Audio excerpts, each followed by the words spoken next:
Film की शुरुआत एक अंधेरी, चमकदार लेकिन खतरनाक रात से होती है। शहर की ऊंची इमारतों के नीचे एक ऐसी दुनिया चल रही है जहां पैसा, जिस्म और ताकत सब कुछ है। यही हम पहली बार जेनिफर को देखते हैं। बाहर से वह आत्मविश्वासी दिखती है, लेकिन अंदर से पूरी तरह टूटी हुई है। वह एक सेक्स वर्कर है और अपनी जिंदगी को किसी तरह खींच रही है। उसके चारों तरफ ऐसे लोग हैं जो उसे सिर्फ एक चीज की तरह देखते हैं। इसी दौरान कुछ खतरनाक लोग उससे पैसे मांगते हैं और साफ कह देते हैं कि अगर उसने पैसे नहीं चुकाए तो अंजाम बहुत बुरा होगा। जेनिफर समझ जाती है कि वह एक ऐसे दलदल में फंस चुकी है जहां से निकलना आसान नहीं है। इसी बीच हमें पता चलता है कि जेनिफर की एक जुड़वां बहन है, ऑब्री। दोनों की शक्ल एक जैसी है, लेकिन जिंदगी बिल्कुल उलट।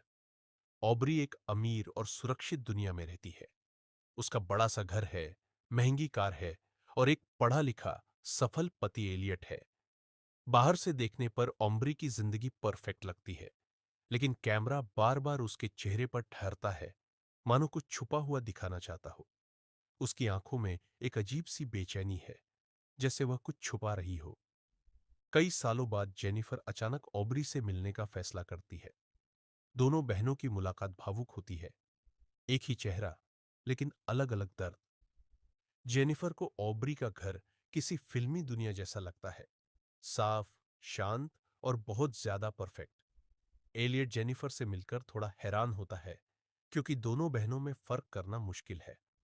उसी रात डिनर के दौरान माहौल सामान्य रहता है, लेकिन देर रात जेनिफर देखती है कि ऑब्री किसी से फोन पर धीमी आवाज में बात कर रही है। उसकी आवाज में डर साफ सुनाई देता है। जेनिफर पूछती है, लेकिन ऑब्री बात टाल देती है। अगली सुबह सब कुछ बदल जाता है।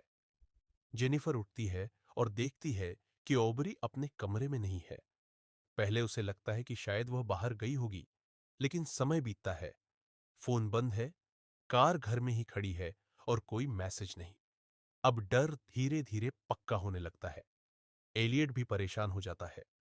पुलिस सच बताने ही वाली होती है, लेकिन फिर वह चुप रह जाती है।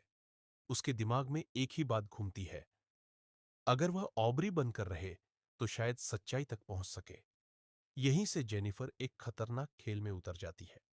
वह ऑम्ब्री की पहचान अपनाकर उसकी जिंदगी में घुसने लगती है। वो उसका फोन, ईमेल, लैपटॉप सब चेक करती है।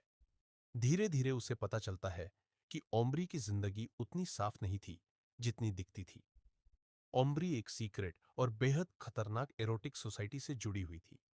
ये एक ऐसा गुप्त क्लब था जहां शहर के सबसे अमीर और ताकतवर लोग आते थे। यह सब कुछ पर्दे के पीछे होता था और बाहर की दुनिया को इसकी भनक तक नहीं लगती थी। जेनिफर ऑम्ब्री बनकर पहली बार उस क्लब में जाती है। अंदर का माहौल डरावना और रहस्यमयी है।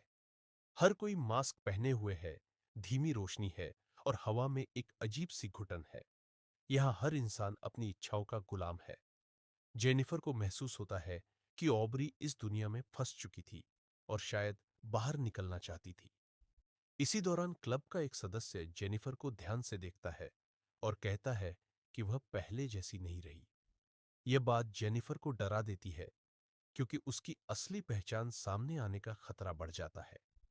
जैसे जैसे जेनिफर आगे बढ़ती है, उसे एलियट पर भी शक होने लगता है। क्या वह सच में सब कुछ नहीं जानता था, या फिर वह भी इस खेल का हिस्सा है? एलियट जेनिफर के बदले हुए व्यवहार को नोटिस करने लगता है। कभी कभी उसकी नजरों में शक साफ दिखता है। इसी बीच जेनिफर को एक वीडियो मिलता है जिसमें ऑब्री रोती हुई दिखाई देती है। वह कहती है कि वह इस दुनिया से निकलना चाहती है, लेकिन उसे ब्लैकमेल किया जा रहा है। उस पल जेनिफर को यकीन हो जाता है कि उसकी बहन जिंदा है।